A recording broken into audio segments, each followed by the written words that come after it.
I think indeed, maybe Teus, to start with you, especially you have that really heterogeneous patient group, and as Shar already alluded to, and the point for Parkinson, you really need to do with it. So how do you define value for that group, the group you're working with? Can you help us out a bit there? Yes, it took us several years to create a model based on that, because perhaps for those who are not very familiar with Parkinson's disease, this is a really very complex disorder, implicating almost every part of the body. Everybody knows the elderly people who are trembling, but that's just a very, very small part, and actually it's extending from very young 20s people in the 20s up to, of course, every age beyond.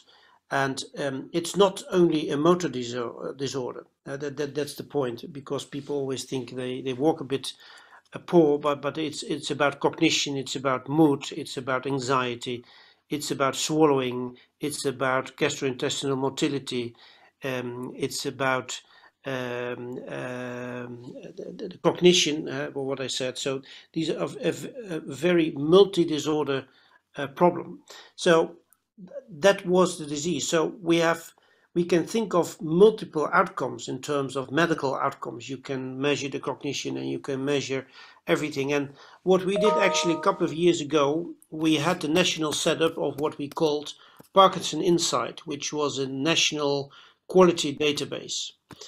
And every learning curve has to start anywhere.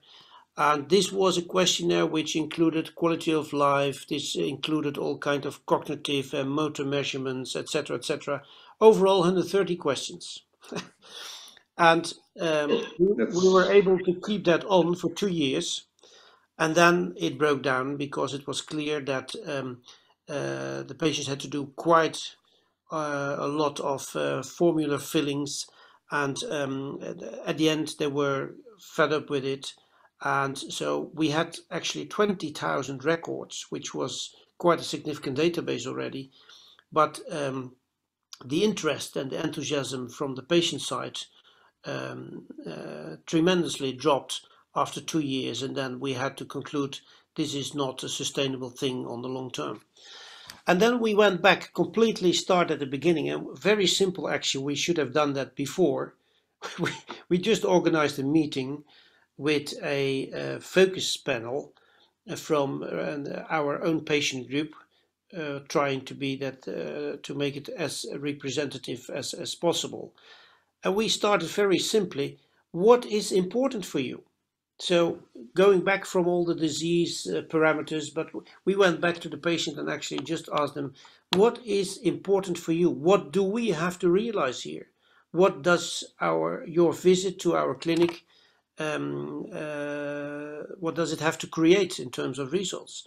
And then actually it was a very nice evening, because the simplicity came back, because they mentioned very simple things. They said, we want to be able to walk as long as possible. We want to stay as long as possible independent. We want to visit doctors as less as possible. And we don't like to be admitted in the hospital. So these were very clear things, and as you can hear, because these are the values we are talking about. So independence, which is related to cognition, motor abilities, which is directly related to all kinds of motor scores, admission in a hospital and doctor visits, very simply to rate. And that's what we were starting at that point, and that's what we are now doing actually. So our prompts are very simply in our medical records. We have created a special Parkinson record, but also related to that a monitoring tool which is sent out to all our patients every 3 months, where we get an update to judge if they have to come to our hospital, because that creates a lot of burden for them. They have to organize taxis and family members to drive them, etc. So we have become very critical on this part, and all of these prompts are actually represent a direct value for them because it's based on their own definition of what is real prom and value for them, but they can be easily translated to money because at the end we have to relate this to money. And as I said, this is quite easy to do. And one of our most powerful ones is if you talk about independency, then staying at home as long as possible. That's a very clear value which is translated in our center directly to money, because we were able with our model to postpone definite nursing home admission with 3 years versus a control group who didn't have this type of care, which is translated in terms of money. It's about 300,000 euro per patient. You can do quite a lot of things for 300,000 euro.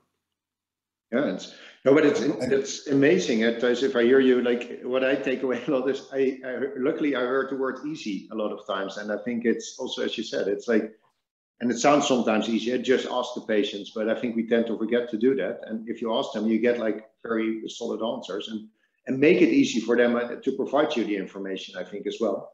And especially I like the idea that you were able to link it back to value also in economic terms, because a lot of times the value is only focused on outcomes. But the cost element shouldn't be forgotten, I think. No, exactly, because at the end, and that's the nice thing, we have set this up, and I make a simple story out of it, but it took us several years actually to realize that the whole value-based healthcare should start with the patient. And that seems to be a very open, logical remark which shouldn't be made. But actually, if you look at all the models, they are quite complex. And so you should start with the patients. That was actually our turning point when we went back to just asking the patients what is important for you. As simple as that.